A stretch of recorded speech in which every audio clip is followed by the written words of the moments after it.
सोनकच्छ कृषि उपज मंडी में व्यापारियों के दोबारा सोयाबीन की फसल जिले की अन्य मंडियों की तुलना में 1000 रुपये प्रति क्विंटल कम मूल्य से खरीदी जा रही थी, जिसे लेकर किसानों अपनी फसल बेचने से मना कर दिया और मंडी नीलाम बंद करवाकर आक्रोशित हो उठे। मंडी कार्यालय के घेराव करते हुए कुछ समय के लिए रोड कुछ देर के लिए चक्काजाम कर दिया। सूचना पर और तहसीलदार जितेंद्र वर्मा ने किसानों को समझाइश देकर रोड चालू करवाया। तहसीलदार जितेंद्र वर्मा ने कांग्रेस नेता सूरज सिंह ठाकुर और बीजेपी नेता महेश पटीदार को साथ में लेकर व्यापारियों से चर्चा की। अन्य मंडियों के तरह आप किसानों की फसल विक्रय करें, अगर सोयाबीन गीला या अन्य कारण से खराब है उसे कम कीमत में खरीद सकते, लेकिन अच्छे सोयाबीन को नीलामी अनुसार अच्छा मूल्य दिया जाए। किसानों को भी तहसीलदार दोबारा समझाइश गई कि फसल को एक समान मूल्य मिले ये संभव नहीं है। आप मंडी नीलाम में अपनी फसल बेचें, अगर कोई किसान संतुष्ट नहीं है तो अपनी फसल को अन्य मंडी में भी बेच सकता है। तहसीलदार वर्मा की समझाइश के बाद एक बार फिर मंडी नीलाम शुरू करवाया। बोला कि हम जो अच्छे क्वालिटी का माल है उसको अच्छे भाव में खरीदेंगे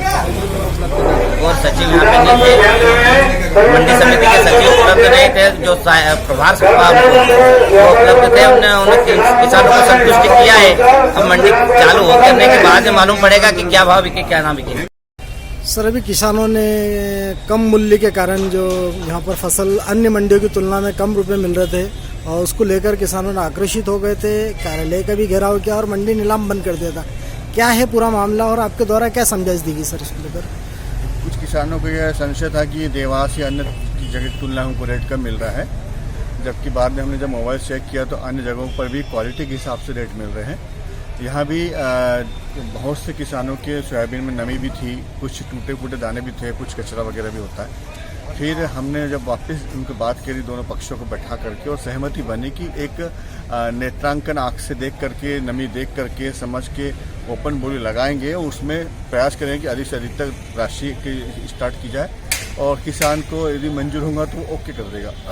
तो इसको लेके हमने डबल से यहाँ के जो जनप्रतिनिधि उनके साथ जाके या जो स्टाफ उनको लेकर के अपने किसानों और व्यापारी 5-7 व्यापारी थे, एक टाली पे गए, उनको देखकर नमी चेक करके उनके टूटे दाने या कच्चा उन सबके आधार पे जो उनको अधिकतम राशि उन्होंने बोलना शुरू किया और वो अब इतना राशि उनको मिल रही कि अब किसान संतुष्ट हैं और उन्होंने अपने जो माल को बेचना शुरू कर दिया है।